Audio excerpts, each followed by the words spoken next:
اعوذ باللہ من الشیطان الرجیم بسم اللہ الرحمن الرحیم الحمد للہ رب العالمین والصلاة والسلام علی اشرف الانبیاء والمرسلین وآلہ الطیبین الطاہرین اعوذ باللہ من الشیطان الرجیم ان الذین آمنوا وہاجروا وجاہدوا باموالہم وانفسہم فی سبیل اللہ والذین آووا ونصروا اولئک بعضهم اولیاء بعض۔ سورہ انفال آیت 72۔ ان الذین آمنوا وہاجروا، وہ لوگ جو ایمان لے آئے، وہاجروا اور ہجرت کی، وجاہدوا باموالہم وانفسہم فی سبیل اللہ، اور راہ خدا میں اموال سے اور اپنی جانوں سے جہاد کیا، والذین آووا ونصروا، اور وہ لوگ جن لوگوں نے پناہ دی اور مدد کی، اولئک بعضهم اولیاء بعض، یہ لوگ آپس میں ایک دوسرے کے ولی ہیں، ان کے آپس میں ولایت کا رشتہ قائم ہے۔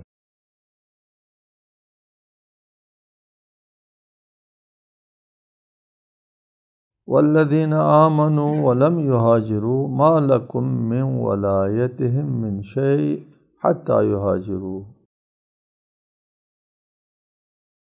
اس آیے مبارکہ میں مہاجرین اور انصار کا ذکر ہے، اور ابتدائی اسلام میں مہاجرین و انصار کے درمیان میں قائم ایک رشتے کا ذکر ہے، اور پھر تمام مسلمانوں کے درمیان میں قائم ایک رشتہ ولایت کا ذکر ہے۔ قرآن مجید میں جا بجا لفظ اولیاء اور کافروں کو اپنا اولیاء نہ بناؤ ذکر آتا ہے۔ عموماً اولیاء کا ترجمہ دوستی سے کرتے ہیں کہ کافروں کو اپنا دوست نہ بناؤ۔ اصل یہاں بھی اولئک بعضهم اولیاء بعض ہے، ایک ولایت ہے، ایک ولایت کا تصور ہے اسلام میں، اور یہ صرف اسلام میں نہیں، ہر معاشرے میں ایک ولایت کا تصور قائم ہوتا ہے۔ ولایت کے کئی معانی ہوتے ہیں، ولایت بمعنی میراث، ارث لینے کو بھی کہتے ہیں ولی الارث، ولایت بمعنی ولی الدم، جو کسی کے حق میں اولیٰ بالتصرف ہوتے ہیں، ولایت بمعنی حکومت اور تسلط، ولایت بمعنی محبت، ولایت بمعنی نصرت و حمایت۔ اس آیے مجیدہ میں سیاق و سباق سے آپ خود سمجھیں گے کہ یہاں ولایت سے مراد باہمی نصرت و حمایت کا رشتہ ہے، ایک معاشرے اور ایک امت میں قائم حمایت و رشتہ مراد۔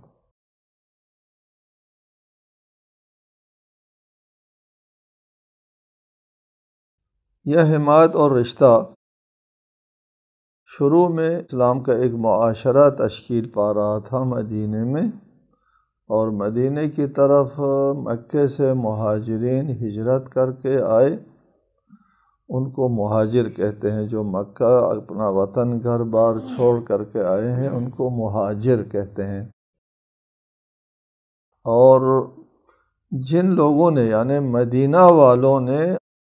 مکے سے ہجرت کر کے آنے والوں کو جگہ دے دی، پناہ دے دی، اور اپنے گھروں میں بٹھایا، اپنے زمینوں کے آمدنی میں حصہ ان کو دے دیا۔ وَيُؤْثِرُونَ عَلَىٰ أَنفُسِهِمْ وَلَوْ كَانَ بِهِمْ خَصَاصَةٌ، اور ایثار اور قربانی سے کام لیا، ان کو انصار کہتے ہیں۔ یہاں پہ مہاجرین اور انصار دونوں کے لیے ایک فضیلت ہے اور ایک مقام و منزلت ہے، اس کا ذکر اگلے آیت میں آتا ہے۔ اس آیہ مجیدہ میں ایک ولایت کا ذکر ہے جو انصار و مہاجرین میں یا اس زمانے کے اسلامی معاشرے میں جو قائم تھا، رشتہ ولایت۔ ارشاد فرمایا جو لوگ ایمان لے آئے ہیں، وہاجروا وجاہدوا باموالہم وانفسہم فی سبیل اللہ، اور جہاد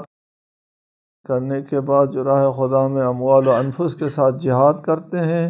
والذین آووا ونصروا، اور جن لوگوں نے پناہ دی اور نصرت کی، اسلام کی مدد کی، ان کے آپس میں اولئک بعضهم اولیاء بعض ہے، ایک دوسرے کے اولیاء ہے، ولی ہیں، حامی و ناصر ہے، ان کے صلح و امن و صلح ایک ہے، ان میں سے کسی ایک کے ساتھ صلح سب کے ساتھ صلح ہے، ایک کے ساتھ جنگ سب کے ساتھ جنگ ہے۔ ولایت کا مطلب یہ ہوتا ہے، رشتہ ولایت کا مطلب یہ ہوتا ہے کہ اگر کسی انصار کے ساتھ کوئی کافر زیادتی کرتا ہے تو ایسا ہے کہ سب پوری امت جو اس وقت جو امت کے افراد تھے سب کے ساتھ زیادتی ہے، اور اگر کسی نے کسی کو امن دیا ہے تو وہ سب کی طرف سے امن ہے۔ امن و جنگ ایک ہے، امن و صلح ایک ہے۔ اس زمانے میں اسلام کا جو معاشرہ تشکیل پایا، اس معاشرے میں ایک ولایت قائم ہو گئی، یعنی سب میں تمام افراد امت کے افراد میں سے ایک فرد کی ولایت قائم ہو گئی، باقی تمام امت کے ساتھ ایک فرد۔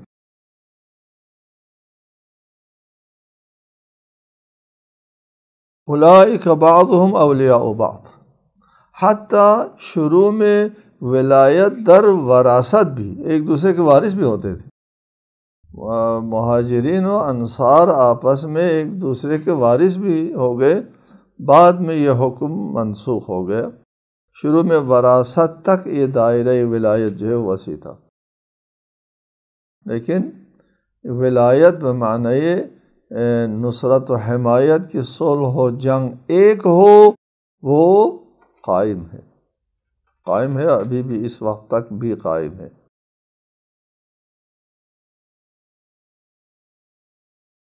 والذین آمنوا، ایک اور قابل توجہ نکتہ ہے، والذین آمنوا، جب اوپر فرمایا کہ جن لوگوں نے ایمان لے آیا اور ہجرت کی اور جہاد کیا، ان کے اور انصار کے درمیان جنہوں نے پناہ دی اور دین کی مدد کی رشتہ ہے۔ بعد میں فرمایا کہ والذین آمنوا، وہ لوگ جو ایمان تو لے آئے ہیں، ولم یہاجروا، ہجرت نہیں کی، ابھی دارالکفر میں رہتے ہیں، ما لکم من ولایتہم من شیء، ان کے ساتھ تمہاری کوئی ولایت نہیں ہے، تمہارا صلح و جنگ ایک نہیں ہے۔ اگر ان کے ساتھ کوئی زیادتی ہوتی ہے تو پھر کل امت کے ساتھ زیادتی نہیں، چونکہ وہ اس امت مسلمہ کے صحیح ممبر نہیں بنے، ایمان لے آئے ہیں لیکن ہجرت کر کے دارالاسلام کی طرف نہیں آئے، دارالکفر کو نہیں چھوڑا، وہ اس رشتے ولایت میں منسلک نہیں ہوئے۔ ما لکم من ولایتہم من شیء، یہ لفظ ولایت اور ولایت میں اہل لغت کے درمیان میں ایک اختلاف ہے، کہتے ہیں ولایت نصرت و حمایت کو کہتے ہیں، محبت کو بھی کہتے ہیں، ولایت اگر بکسر الواو ہے تو حکومت اور اقتدار تسلط کو کہتے ہیں۔ بعض لوگ کہتے ہیں ولایت کہہ دیں، ولایت کہہ دیں، بات ایک ہے، فرق نہیں ہے۔ ہم اس بحث میں نہیں جاتے، ہم نصرت و حمایت کے اس بحث میں جاتے ہیں جو اس آیت کے سیاق و سباق سے ہم کو سمجھ میں آتا ہے کہ ہاں ولایت سے مراد نصرت و حمایت ہے، صلح و جنگ ایک ہونا ہے۔ والذین آمنوا ولم یہاجروا ما لکم من ولایتہم من شیء، اور جن لوگوں نے ہجرت نہیں کی ان کے اور تمہارے درمیان میں کوئی ولایت نہیں ہے، کوئی رشتہ نہیں ہے، ان کا اور تمہارا امن اور صلح و جنگ ایک نہیں ہے۔ وَإِنِ اسْتَنْصَرُوكُمْ فِي الدِّينِ، اگر وہ دارالکفر میں ہیں، کسی نے ان کے ساتھ زیادتی کی ہے، وہ تم سے مدد مانگتے ہیں، وہ جن لوگوں نے ہجرت نہیں کی وہ تم سے مدد مانگتے ہیں، فَعَلَيْكُمُ النَّصْرُ، تم کو مدد کرنا چاہیے، ان کی مدد کرنا چاہیے جو دارالکفر میں رہتے ہیں مکے میں، اس زمانے میں مکہ، اس میں رہنے والے مسلمانوں کی مدد کرنا چاہیے۔ ایک فَعَلَيْكُمُ النَّصْرُ إِلَّا عَلَىٰ قَوْمٍ بَيْنَكُمْ وَبَيْنَهُمْ مِيثَاقٌ، مگر یہ کہ اس قوم کے خلاف تم مسلمانوں کی مدد نہیں کر سکتے جن کے تمہارے ساتھ عہد و میثاق ہے۔ مثلا مسلمانوں کے ساتھ مشرک کے ایک قبیلے کے ساتھ عہد و میثاق، اس قبیلے کے لوگوں میں اور مکے میں جو مسلمان ہے اس کو کوئی لڑائی جھگڑا ہوتا ہے، اور مسلمان امت مسلمہ سے کہتے ہیں میری مدد کرو، میری لڑائی ہو رہی ہے اس قبیلے کے افراد کے ساتھ، تو ادھر سے کہیں گے کہ ہمارا ان کے ساتھ معاہدہ ہے، ہم آپ کی مدد نہیں کر سکتے۔ یہ معاہدہ کی پاسداری کرنا ہوتا ہے، اور اس شخص کی مدد نہیں کریں گے جو دارالکفر میں ہے، چونکہ ان کے ساتھ صلح و جنگ ایک نہیں ہے۔ صلح و جنگ ایک ہونے کی صورت میں وہ امت مسلمہ کا ایک مکمل فرد اور ممبر بننا تھا، صلح و جنگ ان دونوں کا ایک نہیں ہے۔ الا علی قوم بینکم وبینہم میثاق واللہ بما تعملون بصیر، یہ بات واضح ہو گئی کہ جن لوگوں نے ہجرت نہیں کی ہے وہ امت مسلمہ کا کامل فرد نہیں ہے، ان کے ساتھ امت کی صلح و جنگ ایک نہیں ہے۔ امام موسیٰ کاظم سے سوال کیا ہارون رشید نے، کیا بات ہے کہ جب رسول اللہ کا ارتحال ہوا، وصال ہوا، تو عباس زندہ تھے، ابو طالب زندہ نہیں تھے، جب چچا جب خود موجود ہوتا ہے تو اولاد کے لیے وہ پیمانے بنتے ہیں، آپ لوگ تو وارث رسول نہیں ہیں، ہم لوگ وارث رسول ہیں، ہمارا باپ زندہ تھا، آپ لوگوں کے باپ زندہ نہیں تھا جب آپ کا وصال ہوا، تو آپ لوگ کیسے کہتے ہیں کہ ہم وارث رسول ہیں؟ فرمایا چچا عباس نے چونکہ ہجرت نہیں فرمائی، اس وجہ سے وہ امت مسلمہ کے ساتھ اس رشتہ ولایت میں منسلک نہیں ہے، وہ وارث نہیں بن سکتے۔ آپ کہاں سے کہتے ہیں؟ امام نے یہ آیت پڑھ کر کے سنا دیا ہارون کو، والذین آمنوا ولم یہاجروا ما لکم من ولایتہم من شیء، کوئی بھی ولایت نہیں ہے تمہارا اور ان کے درمیان میں۔ آیت پڑھ کے جب سنا دیا تو ہارون نے کہا کسی اور سے یہ بات کی ہے آپ نے؟ تو فرمایا کہ نہیں، کسی نے پوچھا بھی نہیں، صرف آپ نے پوچھا ہے، تو کسی اور سے میں نے یہ بات نہیں کی ہے۔ قابل توجہ بات یہ ہے کہ جب دارالکفر سے ہجرت نہ کرنے کی وجہ سے وہ امت مسلمہ کا مکمل رکن نہیں بنتا، رشتے ولایت میں منسلک نہیں ہوتا، تو ہجرت کے سلسلے میں بات ہے کہ جب تک ہجرت نہیں کی وہ رکن نہیں بنتا، اور اس حال میں آپ کا یہ فرمان بھی سب کے لیے واضح ہے، لا ہجرت بعد الفتح، فتح مکہ کے بعد پھر ہجرت نہیں ہے، چونکہ وہ اس وقت مکہ دارالکفر نہیں رہا، دارالاسلام ہو گیا، کہ دارالکفر سے دارالاسلام کی طرف ہجرت کرنا تھا، اب موضوع منتفی ہو گیا، ہجرت کا موضوع بھی منتفی ہو گیا، لا ہجرت بعد الفتح، فتح بعد ہجرت کا موضوع ختم، منتفی ہو جاتا ہے۔ لہٰذا جن لوگوں نے فتح مکہ سے پہلے ایمان لے آیا اور ہجرت نہیں کی امت کا مکمل رکن نہیں بنا، لیکن وہ لوگ جن لوگوں نے فتح مکہ تک ایمان بھی نہیں لے آیا، ہجرت کی بات تو بعد کی بات ہے، ایمان بھی نہیں لے آیا، وہ امت مسلمہ کا فرد نہیں ہے، بعنوان رشتہ ولایت فرد نہیں ہے، کلمہ گو ہے، مسلمان ہے اور لا الہ الا اللہ محمد الرسول اللہ کہہ دیا، ان کے اوپر حکم اسلام جاری ہوتا ہے، لیکن وہ امت مسلمہ کا کامل فرد نہیں جن لوگوں نے فتح مکہ تک ایمان نہیں لے آیا۔ یہ قابل توجہ نکتہ ہے اور سمجھ میں آنا چاہیے مسلمانوں کو۔ والذین کفروا بعضهم اولیاء بعض، جس طرح کافر بھی تو اسی طرح ہے، ان کی بھی آپس میں صلح و جنگ ایک ہوتی ہے، کسی کافر کے اوپر حملہ ہوتا ہے دوسرے لوگ ان کی مدد کے لیے آتے ہیں۔ والذین کفروا بعضهم اولیاء بعض الا تفعلوه تکن فتنة فی الارض وفساد کبیر، اگر تم نے ایسا نہیں کیا جیسا اس آیت میں ہے، یعنی اس آیت میں کیا فرمایا؟ اس آیت میں فرمایا امت مسلمہ کا رکن بننے کے لیے، ایک ولایت کے رشتے میں داخل ہونے کے لیے ایمان، مہاجرت اور جہاد فی سبیل اللہ اور ایواء اور نصرت شرط ہے۔ یہاں پر ایک فضیلت ہے کہ انہوں نے ایمان لے آیا اور ہجرت کی، مہاجرین کے لیے ہجرت ان کے لیے فضیلت ہے، اور انصار کے لیے نصرت اور ایواء یعنی پناہ دینا، مہاجرین کے لیے پناہ دینا وہ ہجرت کے مقابلے میں ان کی فضیلت ہے، اور نصرت مدد کرنا جو ہے وہ جہاد بالمال اور جہاد بالنفس کے معنوں میں ہے۔ جہاد میں دونوں ایک جیسے ہیں، وہ ہجرت کرتے ہیں اور یہ لوگ پناہ دیتے ہیں،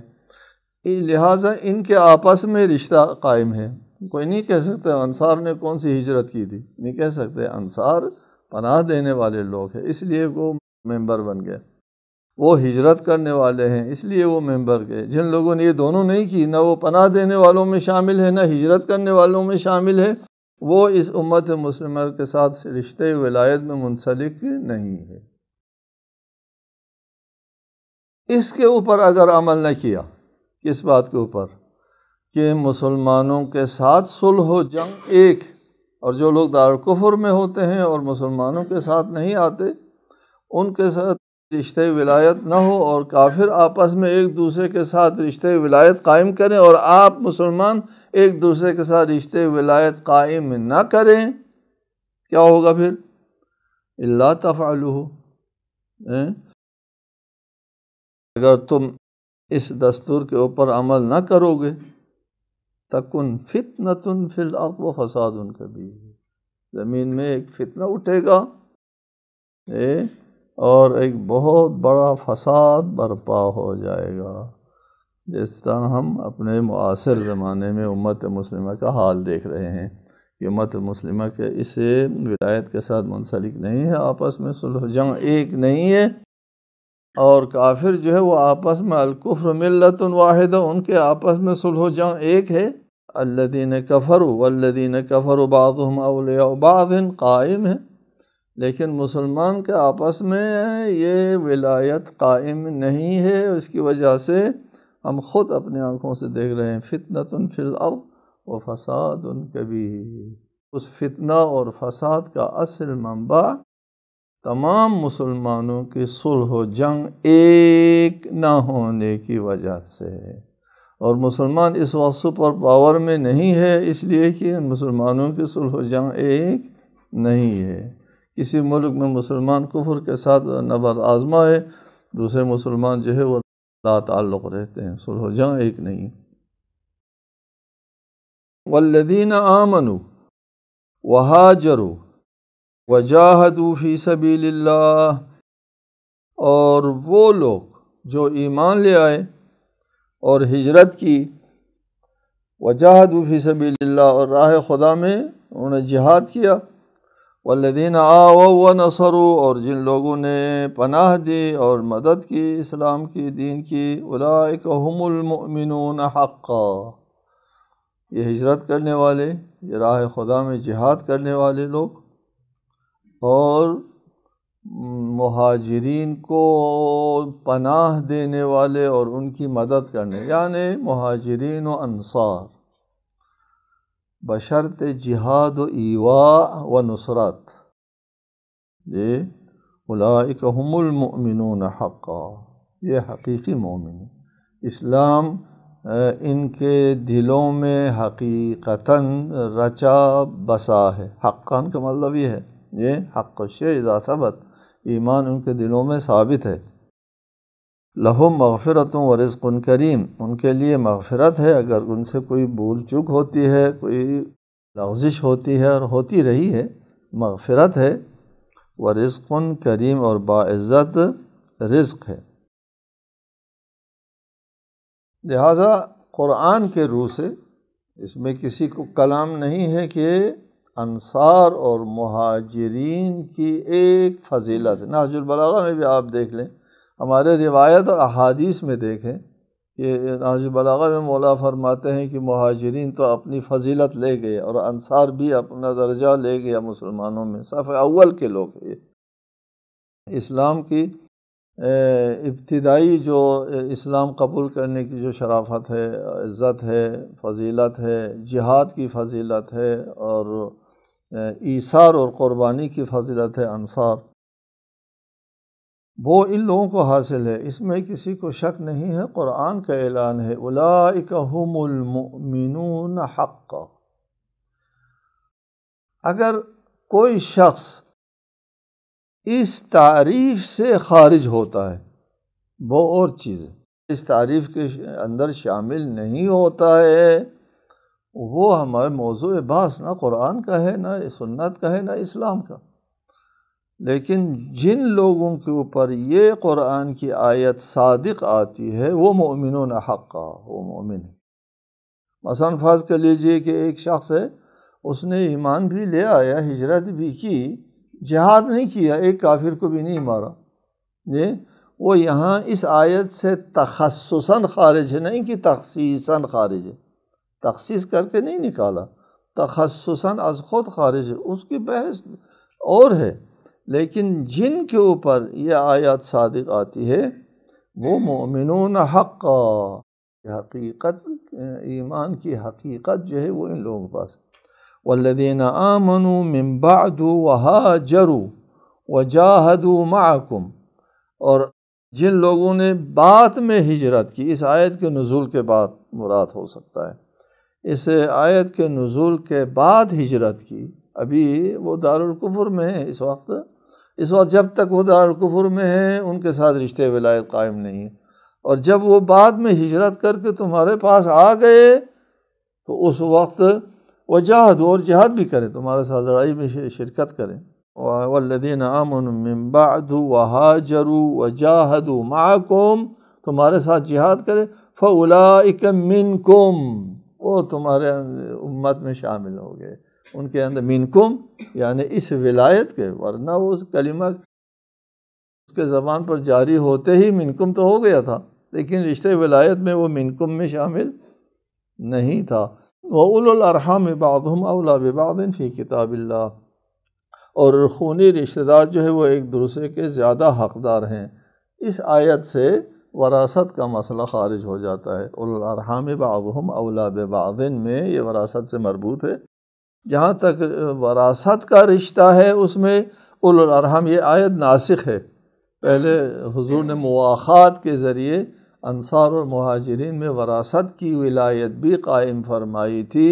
وہ وراثت والی ولایت جو ہے وہ منسوخ ہو گئی اس آیت سے۔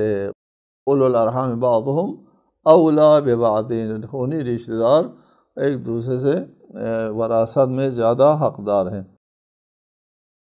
ان اللہ بکل شیء علیم، والسلام علیکم ورحمۃ اللہ وبرکاتہ۔